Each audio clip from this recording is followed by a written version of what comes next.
Cuando hablamos de las conspiraciones en revoluciones como la rusa o la francesa, siempre hay un escepticismo porque las han envuelto bajo este manto de lucha social por grandes ideales. Lo primero que nos viene a la mente es la imagen romántica de multitudes levantándose contra la opresión, con banderas al viento y discursos heroicos sobre la libertad, igualdad, etc. Porque así nos lo han contado. Para la gran mayoría de los analistas, las revoluciones representan grandes cambios sociales, o al menos así lo presentan. Su propio nombre lo dice, ¿no?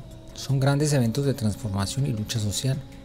Sin embargo, desde mi perspectiva no es así, y basado en lo que he estudiado, para mí las grandes revoluciones han sido una farsa en cuanto a los objetivos ideológicos.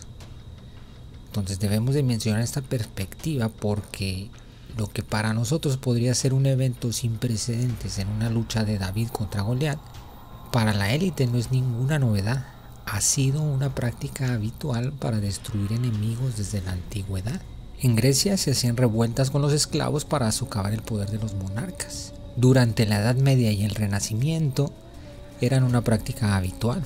Espías que organizaban revueltas en territorios enemigos. Entonces, de un tiempo para acá, esta práctica se pulió y perfeccionó. Hubo como una sofisticación cuando crearon estos grupos secretos como la masonería, donde difundían grandes conocimientos que en realidad no eran nuevos, habían estado ocultos por el oscurantismo, y en el Renacimiento se empezó a destapar todo nuevamente. Por eso le llaman Renacimiento. Dosificaban este conocimiento a los miembros. Eso fue el primer cambio importante, la sofisticación de las revueltas implementadas a través de sociedades secretas como la masonería, Illuminati, etc. Todo eso dejó un cimiento para la llegada posterior de prominentes pensadores de la Ilustración como Voltaire, Kant, Hegel, Marx, Engels, Rousseau, que son los que van a perfeccionar este modelo. Si nos ponemos a debatir del contenido de las obras, obviamente no tiene caso porque las ideas son muy buenas y quizá de objetivos muy nobles. Pero claro, no van a tomar al primer charlatán de la esquina. Obviamente reclutan a los mejores pensadores con una ideología o filosofía que siembre la semilla para las revueltas, porque el abuso del poder siempre ha existido y es palpable. Pero necesitas grandes pensadores para desarrollar toda una corriente que sirva de caldo de cultivo para la revuelta. Entonces generan la división en la población, unos de derecha, otros de izquierda, y esta disputa no nos permite ver a los titiriteros detrás del circo en cada uno de los bandos. Pero debemos preguntarnos, en vez de discutir la filosofía, ¿quién financió a cada uno y cuáles fueron los efectos, sobre todo los efectos históricos y sociales de esas revoluciones? Además, este perfeccionamiento surge también como consecuencia del avance tecnológico de la revolución industrial, porque las industrias comienzan a ocupar grandes cantidades de mano de obra, sobre todo las más importantes, es decir, las que sustentan los imperios como la armamentista. Por tanto, se dieron cuenta que para destruir enemigos podían simplemente obstaculizar su producción industrial de la cual dependen. ¿Y cómo le haces? Pues generando huelgas entre los trabajadores. Por tanto, obviamente tiene que ser una ideología creada para ellos, que el proletariado se siente identificado y sea consciente del abuso de estos oligarcas explotadores del capital, que es otra arma que crearon también, pero de expansión. Una vez que se logra expandir la ideología con propaganda, pues prendes la mecha en algún territorio y se genera una reacción en cadena, porque la propaganda ya penetró. Desde el momento que se dieron cuenta que los imperios ahora dependían del avance industrial, idearon esta arma, porque es un arma como siempre lo ha sido. Para la élite ha sido un conocimiento común sembrar revoluciones en los territorios de los enemigos. Ahora hasta hay videojuegos para jugar a hacer revoluciones y financiar partidos políticos. Se siembran espías, se financia la prensa, se colocan políticos a modo, se financian campañas, todo igualito, que son como de administración, no precisamente de acción. Por tanto, la revolución rusa no es la excepción. Es parte del conflicto entre las grandes potencias en el marco de la Primera Guerra Mundial. El contexto es: el Imperio Alemán sostenía dos frentes de batalla. Intentaron hacerle la pinza.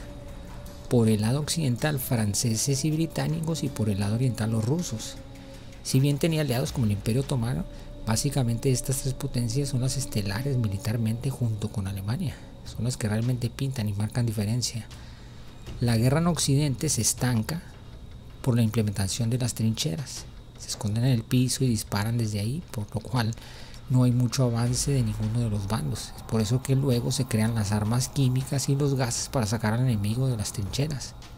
Armas que después prohibirían por la agonía y los efectos que tienen, que provocan antes de morir. Entonces, Alemania le siembra una revolución a los rusos.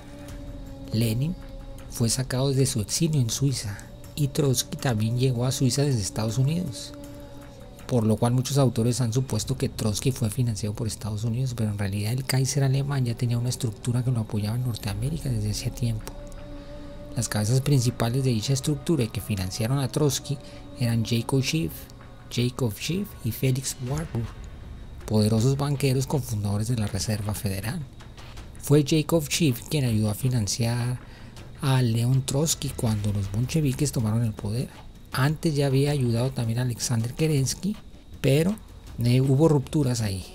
Hubo bandos ahí, ya saben, hay infiltrados, hay de todo. Existe una versión de que los Rothschild son los autores del asesinato de la dinastía Romanov, pero fue Jacob Schiff el verdadero responsable de ordenar a Lenin que ejecutara al zar Nicolás II y a su familia, como lo demostró un telegrama que envió a Lenin. Toda la estructura sionista de los Schiff, Warburg, Kuhn y Love financiaron el comunismo en la Unión Soviética en una cadena de mando que llegaba hasta los Hohenzollern del Imperio Alemán. Banqueros internacionales de esta estructura se reunieron en Suiza en el verano de 1917, ¿sí? Y ahí acordaron que Kuhn y Love, los banqueros judíos de acá de Estados Unidos, depositaran 50 millones de dólares en un banco sueco en la cuenta de Lenin. Por otra parte, el abogado Eli Roth, que era el abogado de JP Morgan, pagó a los revolucionarios bolcheviques más de 20 millones de dólares a través de un fondo de guerra. Este dinero venía también de Jacob Schiff, como confirmó un documento del Congreso americano el 2 de septiembre de 1919. También una presunta delegación de la Cruz Roja viajó a Rusia en agosto de 1917 con la intención de reunirse con los líderes bolcheviques, bajo la fachada de una delegación de la Cruz Roja, pero de los miembros de esta delegación, solo 7 eran médicos, los demás eran banqueros de Nueva York. Entre ellos, ¿quién? JP Morgan y Jacob Schiff. ¿Por qué? Porque su verdadera intención, tras la visita, era la entrega de grandes sumas de dinero a los bolcheviques. La delegación estaba encabezada por William B. Thompson, el responsable del Banco de la Reserva Federal en ese momento, que entregó a los bolcheviques al menos $1 millón. Salió en el Washington Post el 2 de febrero de 1918. Después de la ascensión al poder de los bolcheviques, se hizo vital impedir las críticas en Estados Unidos contra ellos. El coronel Edward Mandelhaus, asesor presidencial muy influyente y francmasón de alto rango, envió un cable al presidente Wilson el 28 de noviembre de 1917, instándole a restar importancia ante cualquier crítica a los bolcheviques, que decía lo siguiente: es de vital importancia que este tipo de crítica sea silenciada. El telegrama que decía esto fue clasificado como secreto y así quedó durante los siguientes 6 años. Inmediatamente después, los envíos de armas a los enemigos de los bolcheviques, que era la Guardia Blanca, fueron detenidos. Entonces, ¿qué es lo primero que hace Lenin cuando toma el poder en Rusia? Pues firmar la paz con el Kaiser alemán de los Hohenzollern. En ese momento la situación da un giro, porque ahora el Kaiser podría sacar su frente militar contra Rusia y canalizar toda su fuerza contra el frente occidental de los británicos y franceses, en la llamada esta guerra de trincheras que ya no había podido avanzar desde hace años. Ahora se sentía libre. Así que es más que evidente que ese pacto de paz que Lenin firma es porque estaba financiado por los alemanes. Solito se delata. Pero históricamente lo han disfrazado este evento bajo el argumento de que los revolucionarios se sublevaron en parte por las atrocidades de la guerra, que estaban en contra de que el zar mantuviera esa guerra y por tanto al llegar al poder supuestamente era evidente que firmaría la paz. Cuando es toda esta estructura que no solo los financió, sino que los ayudó a llegar hasta Rusia, porque no se encontraban ahí en ese momento. No obstante, en ese momento, cuando el Kaiser dice, ahora sí me siento libre, me voy a traer toda la fuerza, ahora sí que prácticamente no se la van a acabar, dice, ¿no? Pues, ¿qué hacen? Los británicos sacan el as que tenían bajo la manga. Al ver que Kaiser se vendría con todo, detonaron la revolución en el Imperio Alemán. Comenzaron las huelgas entre los marineros y trabajadores, supuestamente que porque estaban hartos de la guerra y se sublevaron. Pero fueron los británicos los que implosionaron el Imperio Alemán y establecieron un gobierno títere en la posguerra, la llamada República de Weimar, manejado por la élite sionista judía, que va a provocar esa gran pobreza y desigualdad en Alemania, los va a endeudar hasta el fondo, que es cuando va a surgir el Partido Nacional Socialista con Hitler y todo, que viene como represalia contra ellos. Mientras que en Rusia, ahora Unión Soviética, los Hohenzollern y la élite alemana siguieron controlando gran parte de los bolcheviques. Pero igualmente en la posguerra los ingleses y estadounidenses comienzan a hacer sus labores de inteligencia y empieza a haber otras rupturas entre los bolcheviques. Y las facciones en disputa comienzan a apoyar a unos y a dividir a diferentes facciones, y es por eso que hay tantas traiciones y vienen las rupturas. Y Stalin va a terminar asesinando a Trotsky años después, sembrándole un amante o ayudante, no sé qué era, que lo va a asesinar finalmente en la Ciudad de México.